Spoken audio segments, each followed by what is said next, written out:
সংসারে সবথেকে বেশি কোমল বস্তু হলো রেশম। এই রেশম এতটাই কোমল হয় যে এর পুরো একটা থান শুধুমাত্র একটা হাতে ধরা সম্ভব। কখনো ভেবে দেখেছেন এই রেশম কিভাবে হয়? একটি কীট তার লালার দ্বারা উৎপন্ন হয়। এই কীট সেই রেশমকে পাক দিতে থাকে, পাক দিতেই থাকে আর আস্তে আস্তে তার মধ্যেই জড়িয়ে পড়ে। শেষে ওর এই সুন্দর অমূল্য সৃষ্টি রেশমের এই সুতো তার নির্মাণ কার্য পূর্ণ হয়, কিন্তু তাতেই ও নিজে বন্দী হয়ে যায়। নিজেরই মায়াজালের এই বন্দী গৃহে নিজেই ফেঁসে যায়। এবার এই সুতোকে ব্যবহারযোগ্য করে তোলার জন্য এই কীটগুলিকে এই কবচের সাথেই ফুটন্ত জলে ফেলে দেওয়া হয়। এই সংসারে যদি আমাদের স্বপ্ন এই সংসারের দুঃখ হরণ করার জন্য, এই সংসারে সুখ বিতরণ করার জন্য হয়, তবেই আমাদের প্রগতি সম্ভব। যদি আমাদের এই স্বপ্ন শুধুই আমাদের এবং আমাদের স্বার্থ সিদ্ধির জন্য হয়, তাহলে এই স্বপ্ন আমাদের অন্ধ করে দেবে, আমাদের অন্ধকারের পথে নিয়ে যাবে, আর আমরাও সেই কীটের মতো হয়ে যাব। নিজেদেরই মায়াজালে আমরা নিজেই ফেঁসে যাব, আর শেষে আমরা যদি কিছু লাভ করি তা হবে একাকিত্ব, অন্ধকারময় মৃত্যু। তাই স্বপ্ন অবশ্যই দেখুন, কিন্তু এমনভাবে স্বপ্ন দেখবেন না যে তার এই বন্দিগৃহে আপনি নিজেই ফেঁসে গেলেন। স্বপ্ন দেখুন পরোপকারে।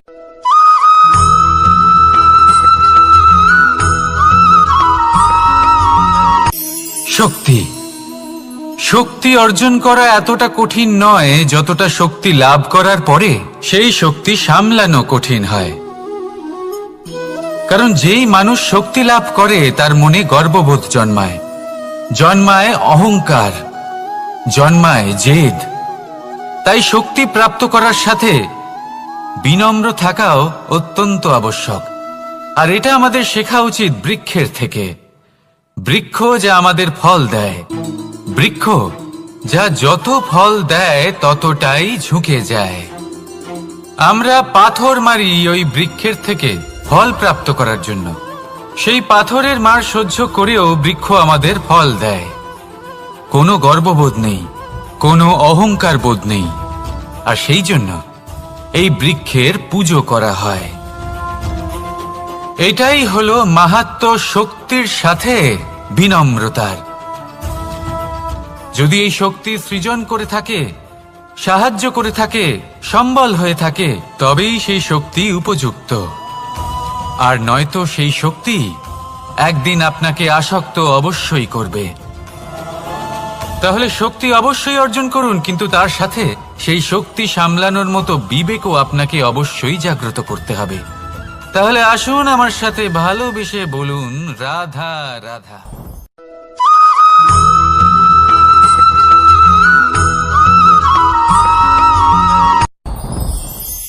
সাথী সাথী এই শব্দটির ব্যাখ্যা কে কিভাবে করে? মিত্র, সখা, বন্ধু।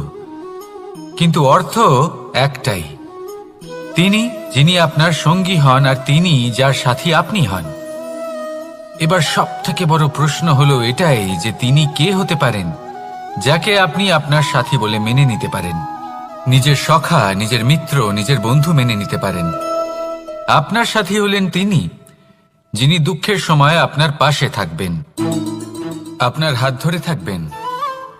আপনার সাথী হলেন তিনি যার হাত আপনি নিজের সুখের দিনে ধরে থাকবেন। সেই সাথীরই হাত ধরুন যিনি দুঃখে সবসময় আপনাকে সাহায্য করার জন্য তৎপর হয়ে থাকেন, আপনার পাশে থাকেন, আর যাকে সুখের দিনে আপনি আপনার সাথে রাখতে পারেন। আর যখন আপনার সাথে আপনার এই সাথী থাকবে তখন আপনি এটা বুঝবেন যে যখন জীবনে দুঃখ আসে তখন এই দুঃখ কমে যায়, সবার মধ্যে ভাগ হয়ে যায়।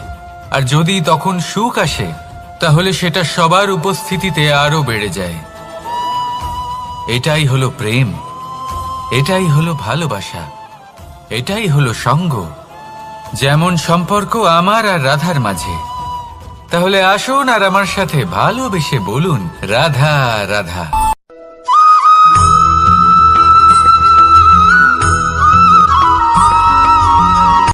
জীবন কিসের উপর নির্ভরশীল? ধনের ওপর। বৈভবের অনুভব যদি আপনি করতে চান তাহলে তা পাবেন শুধু একতার দ্বারা, সংগঠনের দ্বারা। যদি আপনাকে উদাহরণ দিই, নিজের এই হাতটাকে দেখুন, 5টা আঙুল রয়েছে। কোনো একটা বস্তুকে নিজের একটা আঙুল দ্বারা তুলে ধরার চেষ্টা করে দেখুন, বড়ই কষ্ট হবে। তখন আপনি বুঝতে পারবেন যখন এই 5টি আঙুল একত্রিত হয় তখন কোনো কাজ কতটা সহজ হতে পারে। এটাই হলো শক্তি একতার। সব থেকে ভালো উদাহরণ যদি আপনাকে দিই তাহলে বাঁশি। এই বাঁশি থেকে অত্যন্ত মধুর সুর নির্গত হয় যা সবার মন প্রসন্ন করে দেয়। এই কথা সত্যি, কিন্তু এই বাঁশি আমি একটা বা দুটো আঙুল দিয়ে বাজাতে পারবো না। আমাকে প্রত্যেকটা আঙুল ব্যবহার করতেই হবে, তবেই এর থেকে মধুর সুর নির্গত হবে যা সকলকে প্রসন্ন করবে, ঠিক কিনা? ঠিক এইভাবেই যদি আপনি চান যে আপনার জীবনরূপী বাঁশি থেকেও মধুর সুর নির্গত হোক বা সবার মনকে প্রসন্ন করে তুলুক, তাহলে আপনাকেও জীবনে একতা নিয়ে আসতেই হবে। আপনি একাও কর্ম করতে পারেন, পথ চলতেও পারেন, সামনেও এগোতে পারেন, সাফল্যও লাভ করতে পারেন। কিন্তু যখন সকলে একসাথে এগোবেন, সেই পথে চলবেন, সেই কর্মই করবেন, তখন লক্ষ্যে অবশ্যই পৌঁছবেন, সাফল্য অবশ্যই লাভ করবেন। কিন্তু সেই সাফল্য এবং তার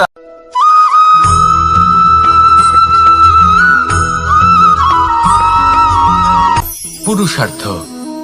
শাস্ত্রে 4 ধরনের পুরুষার্থের কথা বলা হয়েছে। প্রথম হলো ধর্ম। আপনি কি জানেন এই ধর্ম আসলে কি? আপনার কি মনে হয় ধর্ম আসলে কি? কোনো বিশেষ ঈশ্বরকে মানাই কি ধর্ম বলা হয়? নাকি কোনো বিশেষ রীতি পালন করাই হলো ধর্ম? নাকি কোনো বিশেষ সাহিত্যকে সর্বশ্রেষ্ঠ মনে করাই হলো ধর্ম? না, ধর্ম হলো সেটা যাকে ধারণ করা যেতে পারে। আর ধারণ শুধু সেটাই করা যায় যা পবিত্র। পবিত্র শুধু তাকেই বলা হয় যা নিঃস্বার্থ, যার মধ্যে শাসন করার কোনো ইচ্ছে নেই, যা সরলভাবেই প্রবাহমান, জল এবং বায়ুর মতো। যখন কোনো ব্যক্তি ধর্মকে ধারণ করেন এবং সেই ধর্ম সেই ব্যক্তিকে রক্ষা করে, তখন তাকে ধর্ম বলা হয়। ধর্ম যা রক্ষা করে অহংকার থেকে, খারাপ চিন্তার হাত থেকে।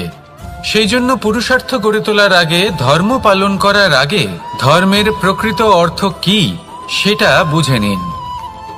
এটা জেনে রাখুন যে সমস্ত ধর্মের আধার, সমস্ত ধর্মের ভিত শুধুমাত্র ভালোবাসা। আসুন আর এই ভালোবাসার সাথেই বলুন রাধা রাধা।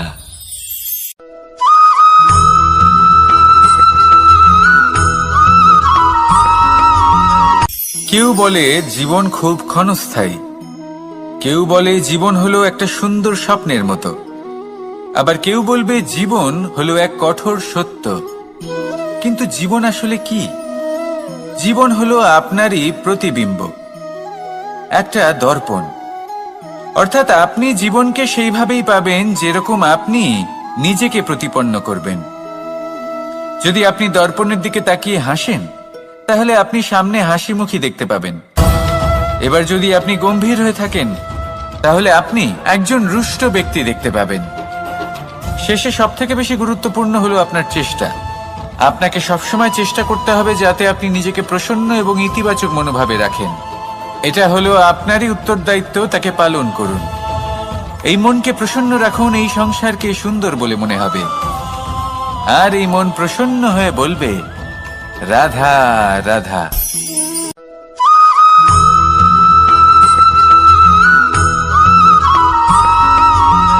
এই সংসারে প্রত্যেক মানুষ এটাই চান যে তিনি যেন ধনবান হন, আর্থিক অবস্থা তার ভালো থাকে, ওনার বাড়িতে লক্ষ্মীর আগমন হয়। কিন্তু সেটা হবে কি করে, সেটাই হলো প্রশ্ন। কেউ বলেন যে যদি পরিশ্রম করো তাহলে ধন অর্জন সম্ভব, কেউ বলেন যে যদি বিদ্যা লাভ হয় তবেই ধন অর্জন সম্ভব, কেউ বলেন যে যদি বলশালী হও তবেই সম্পন্ন থাকবে। ভালো কথা, যদি তাই হয়ে থাকে, তবে দিনমজুর সারা দিন পরিশ্রম করেন, তিনি কেন ধনী হন না? অনেকজন বিদ্বান মানুষ আছেন এই সংসারে, তারা কেন ধনবান হন না? অনেক সংখ্যক বলশালী ব্যক্তি আছেন, তাদের কাছে ধন নেই কেন? তাদের কেন ধনের অভাব হয়? আবার এমনও কিছু মানুষ আছেন যারা পরিশ্রম করেন, তারা দিনমজুর, কিন্তু তারা ধন অর্জন করতে পারেন। কিছু বিদ্বান ব্যক্তি আছেন যাদের কাছে অধিক মাত্রায় ধন রয়েছে। কয়েকজন বলশালী ব্যক্তি রয়েছেন যাদের কাছে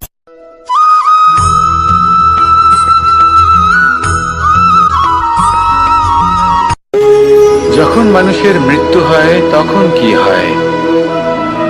অনেক সংখ্যক মানুষ শোক পালন করতে চলে আসেন। যে ব্যক্তি মৃত্যু লাভ করেছেন তার অনেক বস্তু থাকে যেগুলো তার প্রিয়, যেগুলো তিনি ব্যবহার করেছেন। তার শয্যা, তার বস্ত্র, তার আভূষণ সবকিছু তার থেকে বিচ্ছিন্ন করা হয় এবং খালি হাতে তাকে শ্মশানের উদ্দেশ্যে রওনা করা হয়।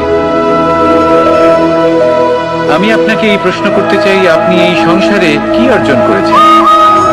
ধন, সম্পত্তি, বস্ত্র, আভূষণ, এই সবকিছু যে আপনি অর্জন করেছেন, আপনার মৃত্যুর পরে তা আপনার থেকে দূর হয়ে যাবে।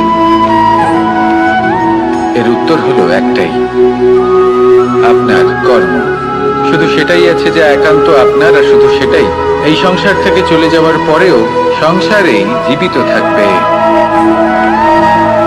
যদি আপনি দুষ্কর্ম করেন তাহলে এই সংসার আপনাকে একটি অনুচিত উদাহরণ হিসেবে মনে রাখবে যে এই ব্যক্তি খুব পাপী ছিল, অনুচিত কর্ম করতেন।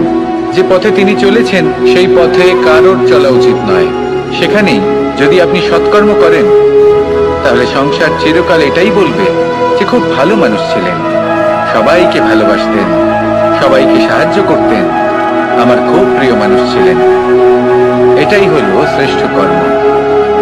সেই জন্য জীবনে শুধুমাত্র ধন, সম্পত্তি, আভূষণ এই সব অর্জন করতে গিয়ে নিজের মনোনিবেশ করবেন না। শ্রেষ্ঠ কর্ম করুন।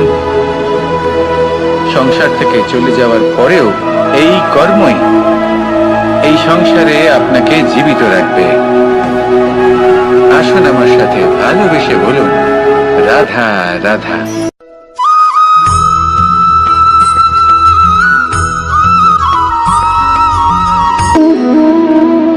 সম্পর্ক হলো আমাদের জীবনের একটি আধার। কিছু সম্পর্ক এমন যা আমরা জন্মসূত্রে লাভ করি, যেমন পরিবার, মা, বাবা। কিছু সম্পর্ক আছে যা আমরা জীবনে অর্জন করে থাকি, তা সে প্রেমের হোক, স্নেহের হোক বা বন্ধুত্বের। এই সকল সম্পর্ক লাভ করার বা গড়ে তোলার 5টি ধাপ রয়েছে। প্রথম ধাপ, কোনো ব্যক্তির সাথে আলাপ হওয়া, তার সাথে কথা বলা বা তাকে দেখা। দ্বিতীয় ধাপ, সে ব্যক্তিকে আমাদের ভালো লাগা। তৃতীয় ধাপ, আমাদের এটা চাইতে শুরু করা যে জীবনে এই ব্যক্তি যেন আমাদের বন্ধু হন, আমাদের জীবনে থাকেন, বা আমাদের কাউকে ভালোবেসে ফেলা। আর এটা আমাদের ভাবা বা চাওয়া যে সেই ব্যক্তি যেন আজীবন আমার সাথে থাকেন, আমার জীবনে আমার সাথী হয়ে। চতুর্থ ধাপ, লাভ করা। এবার এই ধাপটি অনেক মানুষের পক্ষেই খুবই সরল হয়, বড়ই সরল ভাবে নিজেদের সঙ্গীকে লাভ করে থাকে। কিছু মানুষের জন্য এই ধাপ অত্যন্ত কঠিন হয়ে থাকে। অনেক প্রতিকূল পরিস্থিতির উপর জয়লাভ করে তারা সঙ্গীকে লাভ করেন, কিন্তু লাভ অবশ্যই করেন। এরপরে আসে পঞ্চম, অন্তিম এবং সব থেকে গুরুত্বপূর্ণ ধাপ। সেটা হলো সেই সম্পর্ক পালন করা। এটা হলো এমন এক বিষয় যা প্রত্যেক মানুষের শেখা উচিত। যদি ব্যক্তি নিজের জীবনে সম্পর্ক রক্ষা করতে শিখে যান, তবে প্রত্যেক সম্পর্ক তার জীবনকে স্বর্গ করে তুলবে। আসুন আর আমার সাথে ভালোবেসে বলুন, রাধা রাধা।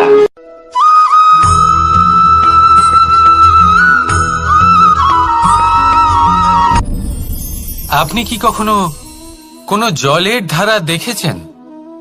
তার সামনে যতই মাটি থাকুক না কেন, যতই কাদা থাকুক না কেন, যখন এই জলের ধারা বইতে আরম্ভ করে দেয়, তাহলে নিজের মনের, নিজের ভাবনার, নিজের জীবনের যত অনাবশ্যক তত্ত্ব আছে, অনুপযোগী অংশ রয়েছে, অর্থাৎ অপরিষ্কার অংশ রয়েছে, তা নিজে থেকেই নির্মল হয়ে উঠবে। আর যেরকম জলের ধারা কখনো থেমে থাকে না, সব সময় বয়ে চলে, সেইভাবে আপনিও কখনোই থামবেন না। সবসময় বয়ে চলুন, এগোতে থাকুন। পথে যদি অনেক বিপদ আসে, সমস্যা আসে, থামবেন না, তার উপর নিরন্তর প্রহার করুন, নিরন্তর প্রয়াস করুন আর অগ্রসর হন। আপনি ভেবে দেখুন, এই জলের ধারা কখনো থেমে থাকে না, সবসময় বয়ে চলে, বিপদের সম্মুখীন হয়ে তাকে সাথে বয়ে নিয়ে চলে। সেই জন্য জলের ধারা, প্রবাহমান এই ধারা, এর থেকে কখনো দুর্গন্ধ আসে না, এতে কখনো ময়লা জমতে পারে না, বরং পালিত হয় সুন্দর প্রাণবন্ত জীবজন্তু, যেমন সুন্দর ছোট মাছ। তাই আপনিও এটাই করুন, কখনো থামবেন না, শুধু চলতে থাকুন, জলের ধারার মতো বইতে থাকুন। আপনি আপনার লক্ষ্য অবশ্যই খুঁজে পাবেন, আর তার সাথে নিজের অন্তরের যে মালিন্য রয়েছে তা আপনি নিজেই নিজের থেকে দূরে করে দেবেন। তাহলে আসুন আর আমার সাথে ভালোবেসে বলুন, রাধা রাধা।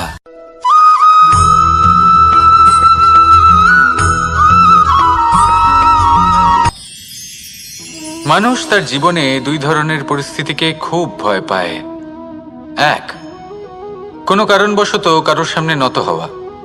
দুই, কোনো কারণে নিজের চরিত্র থেকে, নিজের মূল্যবোধ থেকে বিচ্যুত হওয়া। এবার কেন হয় এরকম যে কথায় কথায় কারোর সামনে নত হতে হয়? কেন বারংবার নিজের চরিত্র থেকে চ্যুত হতে হয়? এরকম কেন হয়? এটা তখনই হয় যখন আমাদের শিক্ষা এবং মূল্যবোধের অভাব থাকে। যদি মানুষের মধ্যে প্রকৃত শিক্ষা থাকে, তাহলে এই সংসারে কোনো সময় এবং কারোর সামনেই নত হওয়ার কোনো প্রয়োজন নেই। যদি মানুষের মধ্যে মূল্যবোধ থাকে, তাহলে তাকে নিজের মূল্যবোধ বা চরিত্র থেকে বিচ্যুত হতে হয় না, তা সে যাই হয়ে যাক না কেন। কোনো বালককে যদি জন্ম থেকেই সুশিক্ষার অধিকারী করা হয়, শিক্ষিত করা হয়, মূল্যবোধের অধিকারী করা হয়, তবে সে এই সংসারে এমন কর্ম করবে যাতে সে নিজেকে, নিজের পরিবারকে, সমগ্র সমাজকে গর্বিত করতে পারে। শিক্ষা লাভ করুন, মূল্যবোধ লাভ করুন এবং আমার সাথে ভালোবেসে বলুন, রাধা রাধা।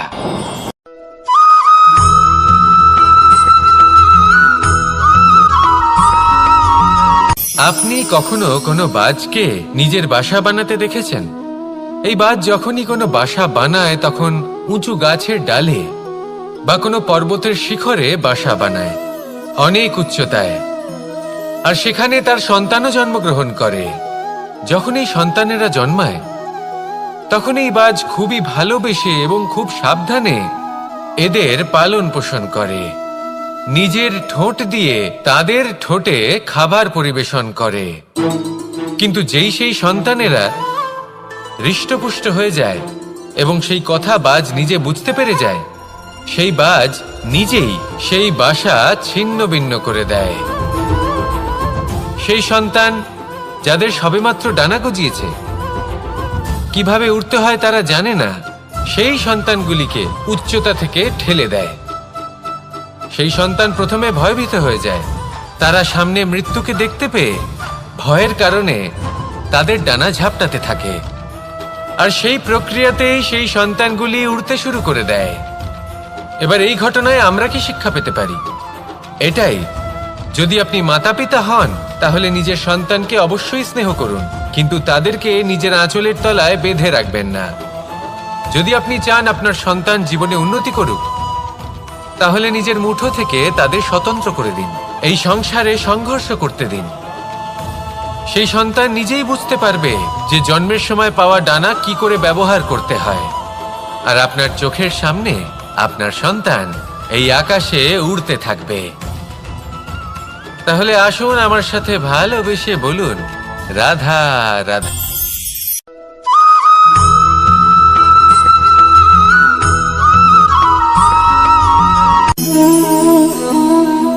নিয়তি।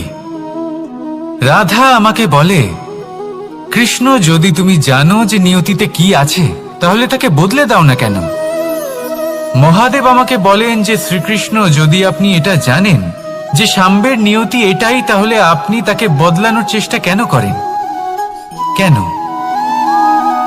কারণ আমি একজন পিতা, আর পিতার কর্তব্য এটাই, তিনি যেন সম্ভাব্য সব চেষ্টা করেন নিজের সন্তানের মঙ্গলের জন্য। নিয়তি আমি জানি, কিন্তু এটাও আমি জানি যে কর্মের থেকে বড় আর কোনো নিয়তি হতে পারে না। অভিজ্ঞতাও রয়েছে যে কর্মের হাতে নিয়তির এই চক্র বদলে যেতে পারে। তাই জীবনে যদি আপনার কখনো এমন মনে হয় যে এটা তো অসম্ভব, তখনও চেষ্টা করা কখনোই ছাড়বেন না। কে বলতে পারে আপনারই কর্মের কোনো এক বীজ হয়তো নিয়তির চাকায় আটকে গেল, আর নিয়তিকে নিজের পথ পাল্টাতে হলো, ঠিক কিনা? সেই জন্য নিয়তিকে ভাগ্য মেনে নিয়ে চুপ করে বসে থাকবেন না। নিজের নিয়তি স্বয়ং নিজের কর্মের দ্বারা নির্ধারিত করুন, কারণ আপনার এই কর্মের ওপরেই আপনার অধিকার রয়েছে, আর এই অধিকারকে নিয়তি অনেক সময় সম্মানও করে। তাহলে আসুন আর আমার সাথে ভালোবেসে বলুন, রাধা রাধা।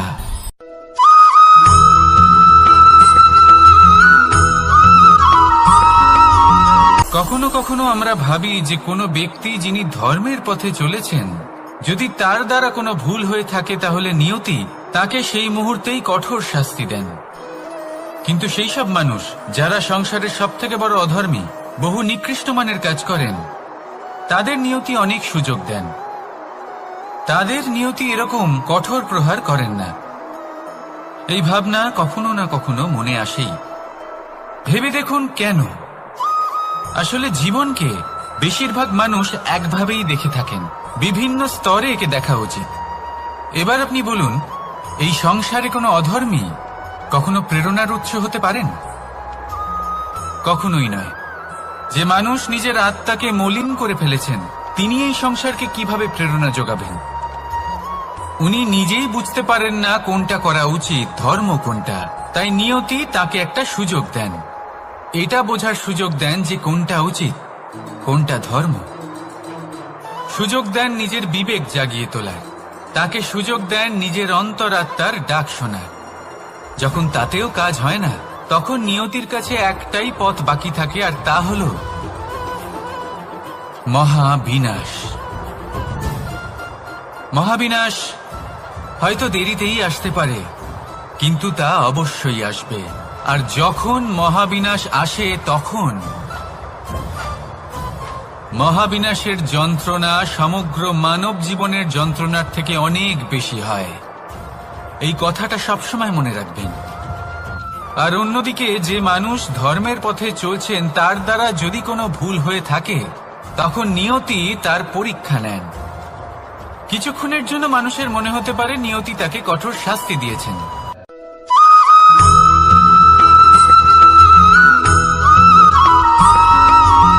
এই সংসারে কখনো কোনো ব্যক্তিকে তার বাইরের পোশাক দেখে বিচার করার চেষ্টা করবেন না। এটা খুব বড় ভুল করবেন। যেমন আমরা জীবনে অনেক সময় এমন করি। ধরুন কোথাও একটা গাছ দেখলাম, খুব বিশাল আকারের একটা গাছ, যেটা মাটির থেকে অনেক উঁচুতে পৌঁছে গেছে, যার বিশাল শাখা আছে। সেগুলো দেখে আমরা ভাবি যে এই গাছে হয়তো কত সুস্বাদু ফল আছে। আমরা সেই গাছের পরিচর্যা করতে থাকি। আবার অন্যদিকে হলো একটি তৃণ, যেটা মাটি থেকে কিছুটা উঁচুতে পৌঁছেছে, কিন্তু সেই তৃণর নিচে, মাটির নিচে অত্যন্ত সুস্বাদু ফল বা সবজি জন্ম নেয়, যা আমাদের স্বাস্থ্যের পক্ষে অত্যন্ত উপকারী। সেই জন্য কখনো আবরণ দেখে কাউকে বিচার করতে চেষ্টা করবেন না। তার বদলে এটা বোঝার চেষ্টা করুন যে আপনার সামনে যে ব্যক্তি আছে বা বস্তু আছে, তার বিশেষত্ব কি। যদি এই বিশেষত্ব বোঝার ক্ষমতা আপনি অর্জন করেন, যদি এই শিল্প আপনি নিজের ভেতরে জাগ্রত করেন, তাহলে এই সংসারে বিশেষত্ব কি সেটা আপনি জানতে পারবেন। আর এই সমস্ত খেলা দৃষ্টি থেকে নয়, দৃষ্টিভঙ্গি থেকে জন্ম নেয়। দৃষ্টিভঙ্গি সবসময় শুভ রাখুন, আর আমার সাথে ভালোবেসে বলুন, রাধা রাধা।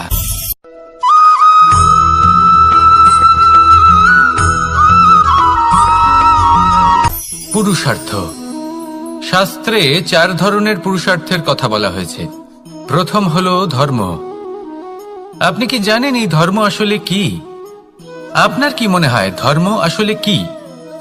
কোনো বিশেষ ঈশ্বরকে মানাই কি ধর্ম বলা হয়? নাকি কোনো বিশেষ রীতি পালন করাই হলো ধর্ম? নাকি কোনো বিশেষ সাহিত্যকে সর্বশ্রেষ্ঠ মনে করাই হলো ধর্ম?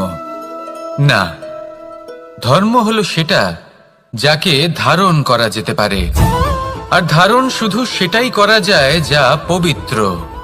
পবিত্র শুধু তাকেই বলা হয় যা নিঃস্বার্থ, যার মধ্যে শাসন করার কোনো ইচ্ছে নেই, যা সরলভাবেই প্রবাহমান, জল এবং বায়ুর মতো। যখন কোনো ব্যক্তি ধর্মকে ধারণ করেন এবং সেই ধর্ম সেই ব্যক্তিকে রক্ষা করে, তখন তাকে ধর্ম বলা হয়। ধর্ম যা রক্ষা করে অহংকার থেকে, খারাপ চিন্তার হাত থেকে। সেই জন্য পুরুষার্থ গড়ে তোলার আগে, ধর্ম পালন করার আগে ধর্মের প্রকৃত অর্থ কি সেটা বুঝে নিন। এটা জেনে রাখুন যে সমস্ত ধর্মের আধার, সমস্ত ধর্মের ভিত শুধুমাত্র ভালোবাসা।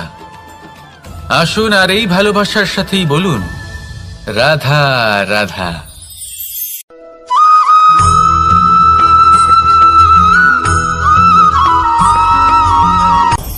আপনি কখনো পর্বতের শিখরে উঠেছেন? আপনি দেখতে পাবেন পর্বতের পদতলে প্রচুর সুন্দর ফুল রয়েছে, সবুজ বনানী রয়েছে। যত আপনি ওপরে উঠতে থাকবেন তত ফুল কমতে থাকবে, সবুজ বনানী কমতে থাকবে। আরো কিছুটা ওপরে উঠলে কাঁটা জাতীয় গাছ দেখতে পাবেন, শুকনো গাছ দেখতে পাবেন। আরো যদি ওপরে ওঠেন তাহলে পাষাণ দেখতে পাবেন। আরো ওপরে উঠলে হিমখণ্ড দেখতে পাবেন। এই যে পর্বত, তা মনুষ্য জীবনের সবথেকে উত্তম উদাহরণ।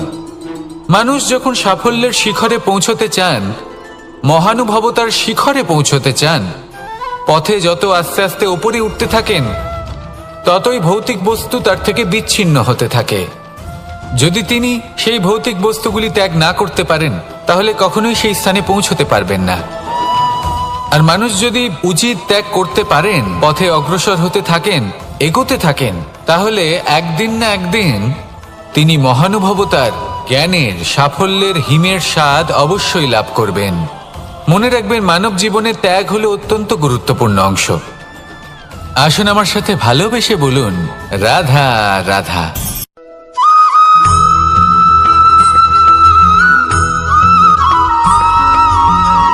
কেউ বলে জীবন খুব ক্ষণস্থায়ী, কেউ বলে জীবন হলো একটা সুন্দর স্বপ্নের মতো, আবার কেউ বলবে জীবন হলো এক কঠোর সত্য। কিন্তু জীবন আসলে কি? জীবন হলো আপনারই প্রতিবিম্ব, একটা দর্পণ। অর্থাৎ আপনি জীবনকে সেইভাবেই পাবেন যেরকম আপনি নিজেকে প্রতিপন্ন করবেন। যদি আপনি দর্পণের দিকে তাকিয়ে হাসেন, তাহলে আপনি সামনে হাসি মুখী দেখতে পাবেন। এবার যদি আপনি গম্ভীর হয়ে থাকেন, তাহলে আপনি একজন রুষ্ট ব্যক্তি দেখতে পাবেন। শেষে সবথেকে বেশি গুরুত্বপূর্ণ হলো আপনার চেষ্টা। আপনাকে সবসময় চেষ্টা করতে হবে যাতে আপনি নিজেকে প্রসন্ন এবং ইতিবাচক মনোভাবে রাখেন। এটা হলো আপনারই উত্তরদায়িত্ব, তাকে পালন করুন। এই মনকে প্রসন্ন রাখুন, এই সংসারকে সুন্দর বলে মনে হবে। আর এই মন প্রসন্ন হয়ে বলবে রাধা রাধা।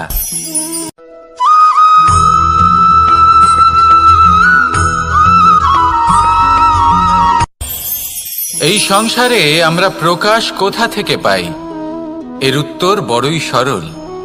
ভোরে যখন সূর্যোদয় হয়, তখন প্রকাশের কিরণ আমাদের ঘরে এসে পৌঁছয়। এইভাবেই আমরা প্রকাশ লাভ করি। এবার এই প্রকাশের আলোতেই আমরা সারাদিনের কাজ সম্পন্ন করি। সন্ধে হয়ে যায়, সূর্যাস্তও হয়ে যায়। আর আমাদের ঘর যাতে অন্ধকার না হয়, তার জন্য আমরা একটা প্রদীপ প্রজ্বলিত করি। এটাই ঘটে আমাদের জীবনেও। এবার প্রবাহমান আয়ুর সাথে আমরা আমাদের অন্তরে যদি একটা প্রদীপ প্রজ্বলিত করে নিই, তাহলে বিষয়টাই অন্যরকম হবে। এবার আপনি বলবেন, কোন প্রকাশের কথা বলছি যা আমাদের অন্তরে জাগ্রত করা সম্ভব?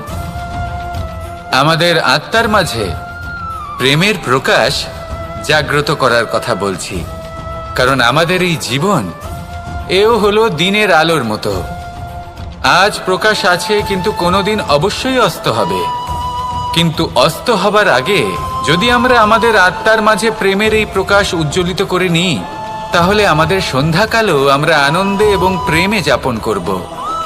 তাহলে আসুন আর আমার সাথে ভালোবেসে বলুন, রাধা রাধা।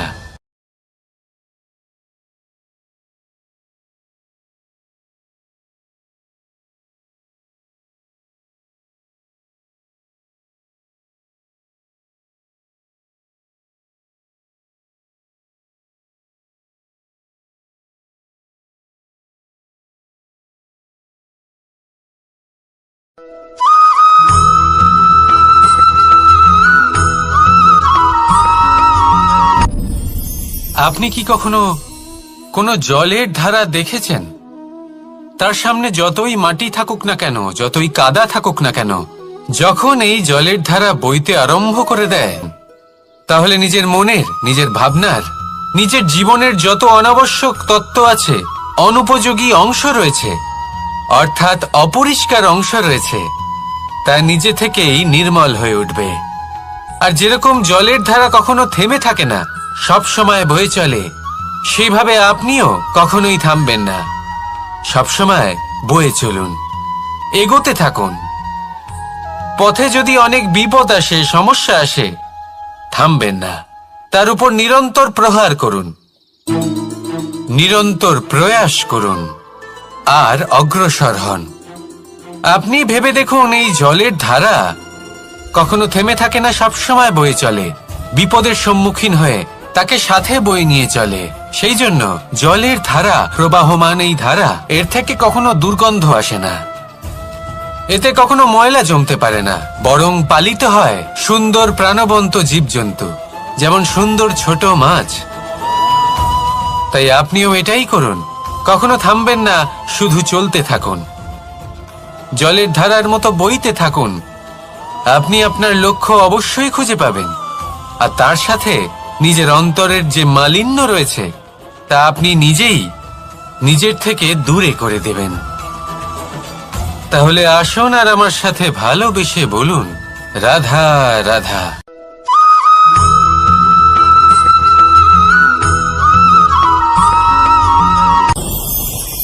ভয়ের সাথে আমরা সবাই পরিচিত, কষ্টও আমরা সবাই পেয়েছি।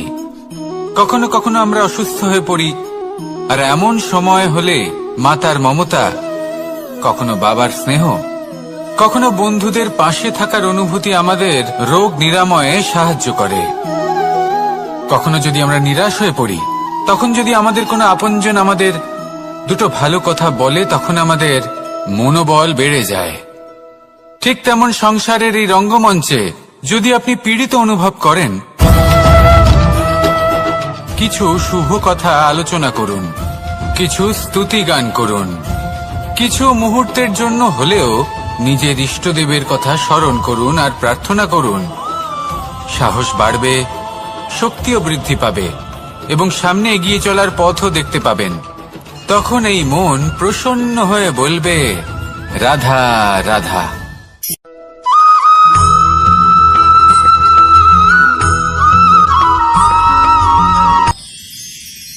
মানুষ তার জীবনে দুই ধরনের পরিস্থিতিকে খুব ভয় পায়। এক, কোনো কারণবশত কারোর সামনে নত হওয়া। দুই, কোনো কারণে নিজের চরিত্র থেকে, নিজের মূল্যবোধ থেকে বিচ্যুত হওয়া। এবার কেন হয় এরকম যে কথায় কথায় কারোর সামনে নত হতে হয়? কেন বারংবার নিজের চরিত্র থেকে চ্যুত হতে হয়? এরকম কেন হয়? এটা তখনই হয় যখন আমাদের শিক্ষা এবং মূল্যবোধের অভাব থাকে।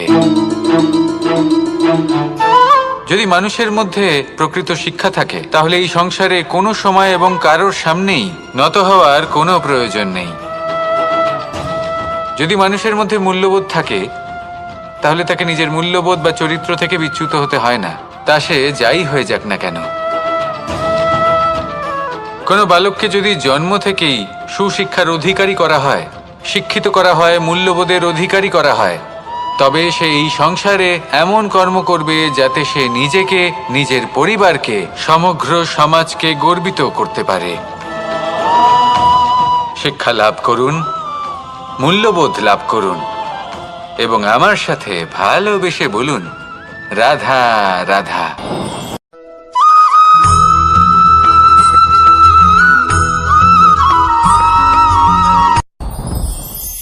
সাথী। সাথী এই শব্দটির ব্যাখ্যা কে কিভাবে করে? মিত্র, সখা, বন্ধু। কিন্তু অর্থ একটাই। তিনি যিনি আপনার সঙ্গী হন আর তিনি যার সাথী আপনি হন।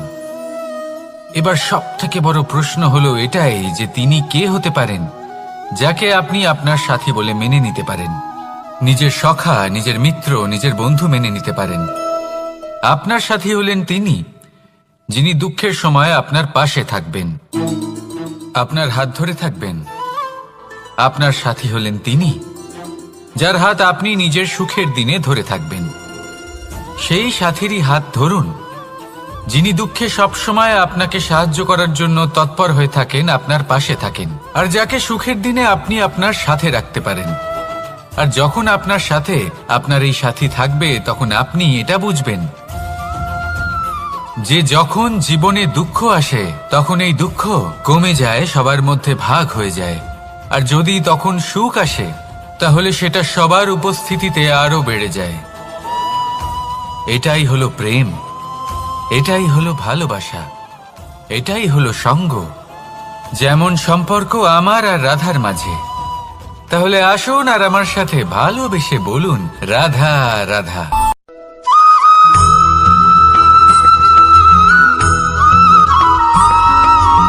কখনো কখনো আমরা ভাবি যে কোনো ব্যক্তি যিনি ধর্মের পথে চলেছেন, যদি তার দ্বারা কোনো ভুল হয়ে থাকে তাহলে নিয়তি তাকে সেই মুহূর্তেই কঠোর শাস্তি দেন।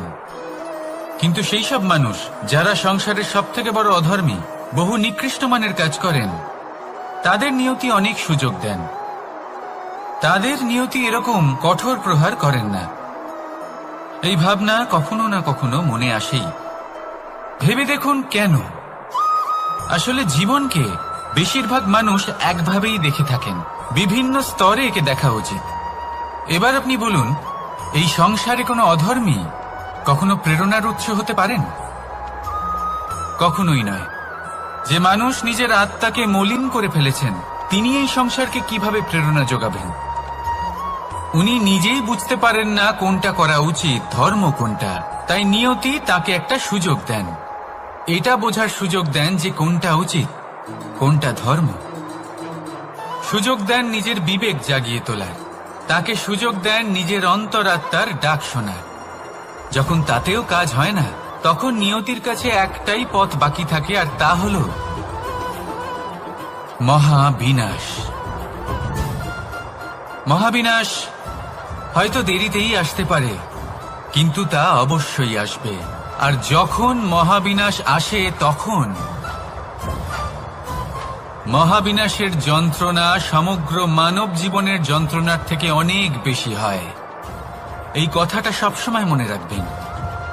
আর অন্যদিকে যে মানুষ ধর্মের পথে চলছেন তার দ্বারা যদি কোনো ভুল হয়ে থাকে তখন নিয়তি তার পরীক্ষা নেন। কিছুক্ষণের জন্য মানুষের মনে হতে পারে নিয়তি তাকে কঠোর শাস্তি দিয়েছেন।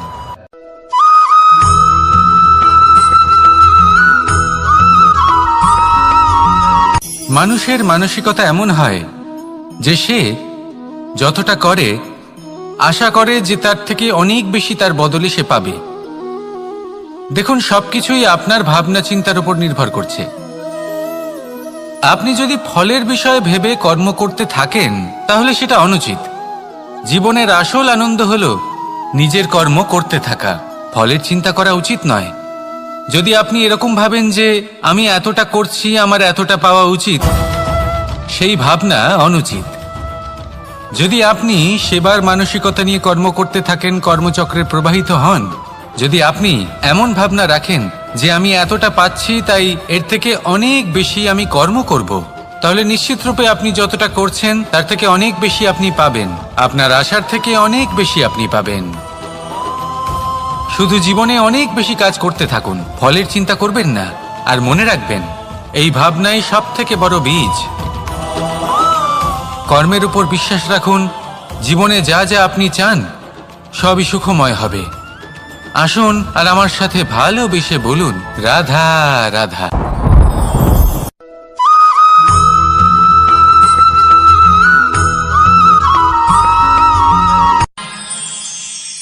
আমরা সবাই সূর্যকে সম্মান কেন করি?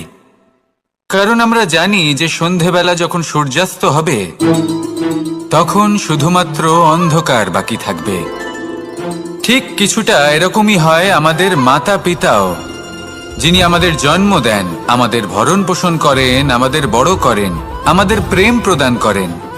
কখনো কখনো তাদের মুখ থেকে কটু কথা নিঃসৃত হয়, আমাদের দুঃখ হয়, কিন্তু তখন আমাদের এটা বোঝা উচিত এগুলি নিঃসৃত হচ্ছে আমাদেরই মঙ্গলের জন্য। যেমন সূর্যদেব, উনিও উত্তাপ দিয়ে থাকেন আমাদেরই মঙ্গলের জন্য, যাতে ফসল পাকতে পারে, যাতে জল বাষ্প হয়ে মেঘ হতে পারে, বৃষ্টি হতে পারে, আর এই সংসারে নিরন্তর জলের প্রবাহ থাকে। আমাদের মাতা পিতা, তাদের কঠোর আচরণ, তাদের কঠোর অনুশাসনের পেছনে লুকিয়ে থাকে ওনাদের ভালোবাসা। আমাদের তা বুঝতে হবে, সসম্মানে ওনাদের গ্রহণ করতে হবে। কারণ ঠিক সূর্যাস্তের পরে যেমন চতুর্দিক অন্ধকারচ্ছন্ন হয়ে যায়, তেমনি আমাদের জীবন থেকে যখন আমাদের মাতা পিতা চলে যায় তখন আমাদের জীবনেও শুধু এবং শুধুমাত্র অন্ধকারই ছেয়ে থাকে। সেই জন্য নিজের মাতা পিতাকে সম্মান করুন, ওনাদের ভালোবাসা প্রদান করুন। এই মন আর এই জীবন প্রসন্ন হয়ে বলবে, রাধা রাধা।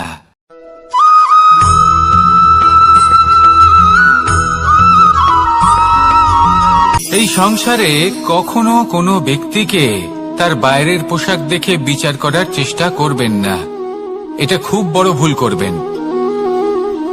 যেমন আমরা জীবনে অনেক সময় এমন করি, ধরুন কোথাও একটা গাছ দেখলাম, খুব বিশাল আকারের একটা গাছ, যেটা মাটির থেকে অনেক উঁচুতে পৌঁছে গেছে, যার বিশাল শাখা আছে। সেগুলো দেখে আমরা ভাবি যে এই গাছে হয়তো কত সুস্বাদু ফল আছে, আমরা সেই গাছের পরিচর্যা করতে থাকি। আবার অন্যদিকে হলো একটি তৃণ, যেটা মাটি থেকে কিছুটা উঁচুতে পৌঁছেছে, কিন্তু সেই তৃণর নিচে, মাটির নিচে অত্যন্ত সুস্বাদু ফল বা সবজি জন্ম নেয়, যা আমাদের স্বাস্থ্যের পক্ষে অত্যন্ত উপকারী। সেই জন্য কখনো আবরণ দেখে কাউকে বিচার করতে চেষ্টা করবেন না। তার বদলে এটা বোঝার চেষ্টা করুন যে আপনার সামনে যে ব্যক্তি আছে বা বস্তু আছে তার বিশেষত্ব কি। যদি এই বিশেষত্ব বোঝার ক্ষমতা আপনি অর্জন করেন, যদি এই শিল্প আপনি নিজের ভেতরে জাগ্রত করেন, তাহলে এই সংসারে বিশেষত্ব কি সেটা আপনি জানতে পারবেন। আর এই সমস্ত খেলা দৃষ্টি থেকে নয়, দৃষ্টিভঙ্গি থেকে জন্ম নেয়। দৃষ্টিভঙ্গি সবসময় শুভ রাখুন আর আমার সাথে ভালোবেসে বলুন, রাধা রাধা।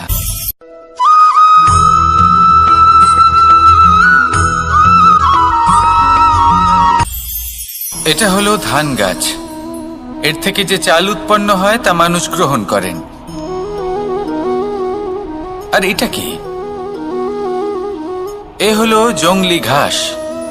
একবার ভেবে দেখুন, যদি এই জংলি ঘাস ধান গাছের আশেপাশে থাকে তাহলে কি হবে? ধান উৎপন্ন হতে পারবে? তা উৎকৃষ্ট হতে পারবে? আমরা কি তা গ্রহণ করতে পারবো? কখনোই নয়। এই জংলি ঘাস ধানকে নষ্ট করে দেবে, কিন্তু নিজে জীবিত থাকবে। এটাই হলো আজকের শিক্ষা। এই সংসারে যদি আপনি নীতির পথে চলতে চান, উচিত কর্ম করতে চান, সংসারকে সেবা করতে চান, তাহলে জংলি ঘাসের মতো ব্যক্তিদের থেকে সবসময় দূরে থাকতে হবে। সেই ব্যক্তি যারা দুর্নীতি এবং মিথ্যা দ্বারা পরিপূর্ণ, যাদের ব্যবহার অশুভ, যাদের অনেক অশুভ গুণ রয়েছে, তারা সঠিক নয়। সেই সকল ব্যক্তি যাদের চরিত্র অত্যন্ত দুষ্ট হয়, তারা হয় শুভ চরিত্রের ব্যক্তিকে একদম নষ্ট করে দেয়, নয় নিজের মতো বানিয়ে তোলে। তাই যদি আপনি নীতির পথে চলতে চান, এই সংসারের জন্য শুভ কর্ম করতে চান, তাহলে সেই সঙ্গ লাভ করুন যে সঙ্গ জ্ঞানে পরিপূর্ণ, যাদের মধ্যে অনেক গুণ আছে, যাদের থেকে প্রতিদিন কিছু শিখতে পারবেন। এমন ব্যক্তির সাথে জীবন অতিবাহিত করুন, দুরাচারীদের থেকে দূরে থাকুন। তবেই এই মন প্রসন্ন হয়ে বলবে, রাধা রাধা।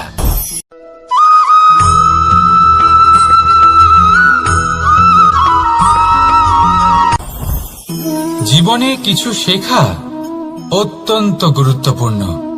এবার কি কি শিখতে হবে সেই সব শেখানোর জন্য অনেক শিক্ষক রয়েছেন, কিন্তু কি শিখবেন না আর কি করবেন না এটা আমাদের নিজের অভিজ্ঞতা দিয়ে শিখতে হয়।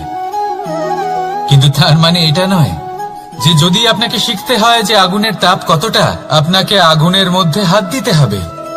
না, অন্য কারোর অভিজ্ঞতা দ্বারাও শিখতে পারেন। প্রশ্ন শুধুমাত্র একটাই যে আপনি কি শিখতে চান নাকি চান না। যদি আপনি এটাই ভাবেন যে আমি শুধুই নিজের অভিজ্ঞতা দ্বারাই শিখতে চাই, তাহলে জীবনকাল ছোট মনে হবে, অনেক কিছুই শিখতে পারবেন না। তাই নিজের সাথে সাথে বড়দের অভিজ্ঞতার দ্বারাও শেখা শুরু করে দিন। এই সংসারের অভিজ্ঞতা দ্বারা শিখতে শুরু করে দিন। আর এটা নিশ্চিত রূপে শেখা আবশ্যক যে কখন কি করবেন না, কোথায় থামতে হবে আর কোথায় থামবেন না। তাহলে আসুন আর আমার সাথে ভালোবেসে বলুন রাধা রাধা।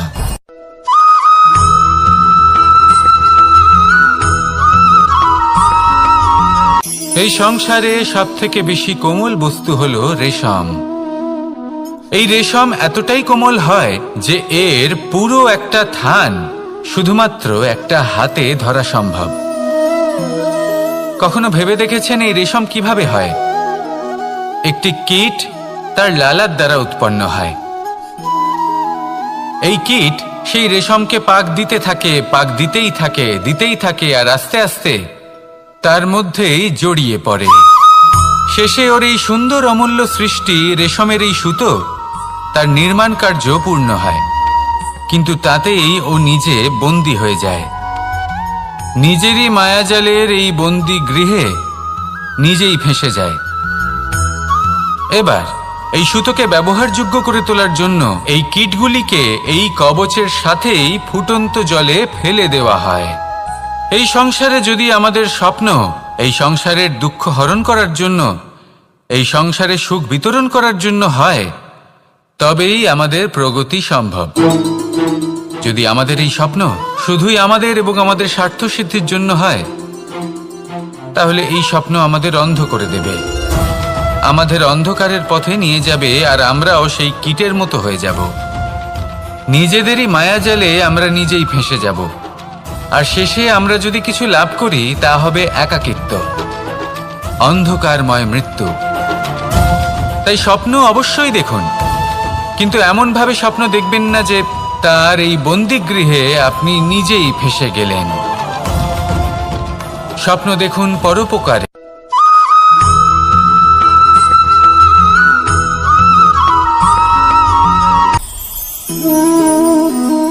শক্তি এক অত্যন্ত বিচিত্র বস্তু, বা বলতে পারেন অনুভূতি। পিতা সবসময় চান যেন তিনি তার শক্তি পুত্রকে। আসুন আপনাকে সহজে বোঝাই। যদি আপনি সুপাত্র হন আর আপনাকে শক্তি দেওয়া হয়, তাহলে আপনি সেই শক্তির গুরুত্ব বুঝবেন, কোথায় সেই শক্তি প্রয়োগ করা উচিত সেটা বুঝবেন। আর এটা যেহেতু অর্জন করা শক্তি হবে, সেই শক্তির অপব্যবহার হবে না। কিন্তু যদি এই আপনি কুপাত্র হন আর যদি আপনাকে এই শক্তি দেওয়া হয়, তাহলে কি হবে? দেখতে গেলে এই শক্তি আপনি দান হিসেবে পেয়েছেন, তাই না আপনি এই শক্তির গুরুত্ব বুঝবেন আর না এর প্রয়োগ আপনি জানবেন। তার অপব্যবহার হওয়া সুনিশ্চিত। তাই যদি আপনি কোনো শক্তি অর্জন করতে চান, তাহলে আগে তার যোগ্য হয়ে উঠুন, পুত্র নয় পাত্র হয়ে উঠুন। আর আমার সাথে ভালোবেসে বলুন রাধা রাধা।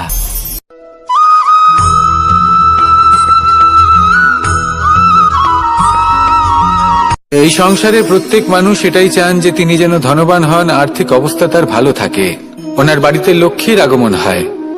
কিন্তু সেটা হবে কি করে, সেটাই হলো প্রশ্ন। কেউ বলেন যে যদি পরিশ্রম করো তাহলে ধন অর্জন সম্ভব, কেউ বলেন যে যদি বিদ্যা লাভ হয় তবেই ধন অর্জন সম্ভব, কেউ বলেন যে যদি বলশালী হও তবেই সম্পন্ন থাকবে।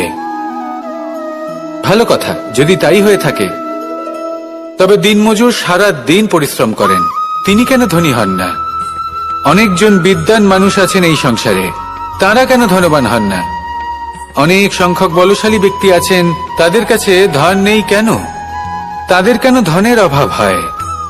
আবার এমনও কিছু মানুষ আছেন যারা পরিশ্রম করেন, তারা দিনমজুর, কিন্তু তারা ধন অর্জন করতে পারেন। কিছু বিদ্বান ব্যক্তি আছেন যাদের কাছে অধিক মাত্রায় ধন রয়েছে। কয়েকজন বলশালী ব্যক্তি রয়েছেন যাদের কাছে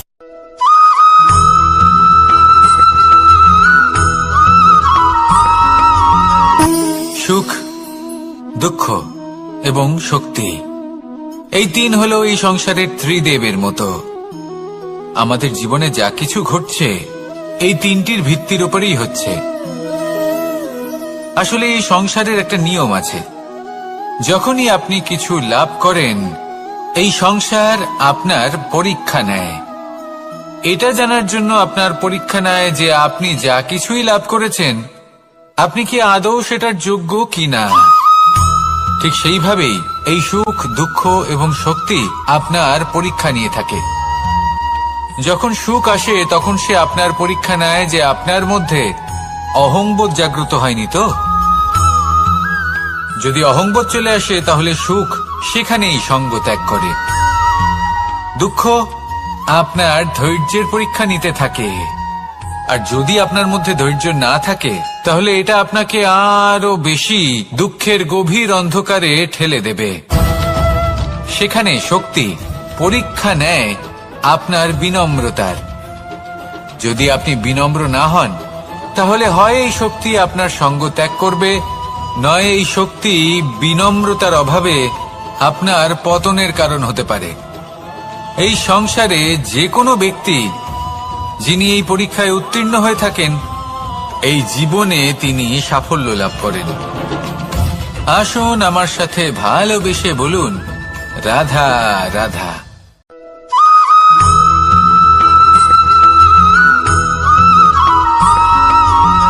পঞ্চতত্ত্বের মধ্যে দ্বিতীয় তত্ত্ব হল ধরণী, ভূমি, যাকে আমরা ধরণী মাতা বলি। এই ধরণী ধৈর্য ধারণ করে, আর এর ওপরেই আমাদের সমগ্র সংসার নির্ভরশীল। কারণ এই ভূমি সহ্য ক্ষমতা রাখে, এর সহ্য ক্ষমতা হল অপরিসীম। সন্তান যতই আঘাত প্রদান করুক না কেন প্রেম পূর্বক সহ্য করে, আর তার বদলে অমূল্য রত্ন প্রদান করে। সন্তান যদি হাল চালায় তাহলে তার বদলে তাকে অন্ন প্রদান করে। এটাই হলো ধরণী। এবার এর থেকে আমরা কি শিক্ষা পেতে পারি? এটাই যে কারোর জন্য কিছু করা বা কাউকে কিছু দেওয়া মনে কোনো কামনা ছাড়াই। আর এই কথাটা বুঝে যান, যদি কারোর জন্য কামনা না রেখে বা কোনো পাওয়ার আশা না রেখে কারোর জন্য কিছু করেন বা কারোকে কিছু দেন, যদি এটা আপনি শিখতে পারেন তবে আপনি ভালোবাসতে শিখে গেছেন। আর সেই জন্যই এই ধরিত্রীকে মাতা বলা হয়। কারণ মাতা শুধু উনি নন যিনি গর্ভে সন্তানকে ধারণ করেন, মাতা তো উনিও যিনি জীবন বাঁচতে শেখান, যিনি জীবন বাঁচার উদাহরণ প্রদান করেন। তাহলে ধরণীর থেকে এই নিঃস্বার্থ ভাব শিখুন, নিঃস্বার্থ ভালোবাসা শিখুন, আর এই ভালোবাসার সাথেই বলুন, রাধা রাধা।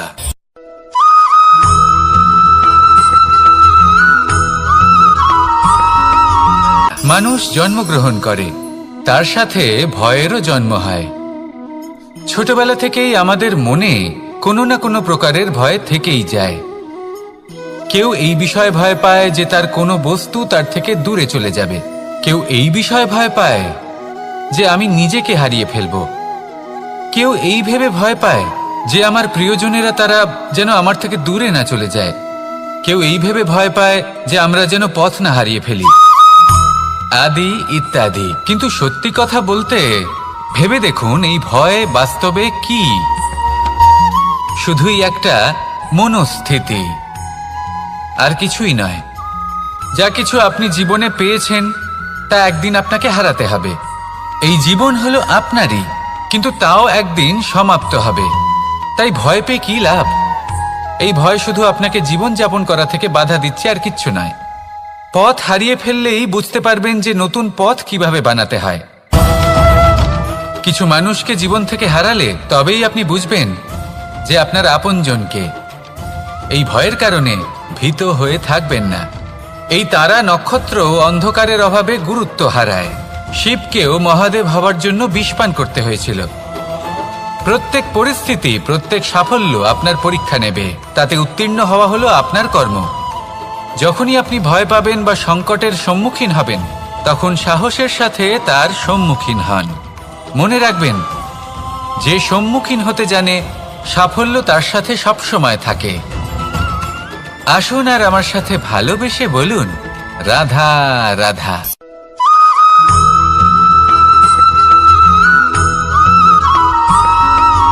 জীবনে অগ্রসর হওয়ার জন্য আমাদের কাকে প্রয়োজন হয়?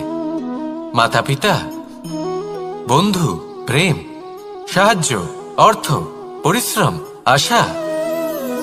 ভিন্ন ভিন্ন মানুষ ভিন্ন ভিন্ন বিকল্প চয়ন করে। যদি আমি আপনাকে বলি, তাহলে জয় আর পরাজয়ের মন্ত্র দুটো শব্দের উপর নির্ভর করে, মেনে নেওয়া আর দৃঢ় হওয়া। যদি মেনে নেন তাহলে হেরে যাবেন, যদি দৃঢ় হন তাহলে নিশ্চিত রূপে জয়ী হবেন। যদি কখনো আপনি ক্লান্ত হয়ে ওঠেন, আপনি দুঃখী হন, পুরোপুরি ভেঙে পড়েছেন, তখন মেনে নেবেন না যে আপনি ভেঙে পড়েছেন, নয়তো হেরে যাবেন। তখন উল্টে স্থির করবেন যে যাই হয়ে যাক না কেন, আমি জয়ী হবই। আর আপনি দেখবেন যে জয় নিশ্চিত রূপে আপনার কাছেই আসবে। তাহলে এই কথা মনে রাখবেন আর আমার সাথে ভালোবেসে বলবেন, রাধা রাধা।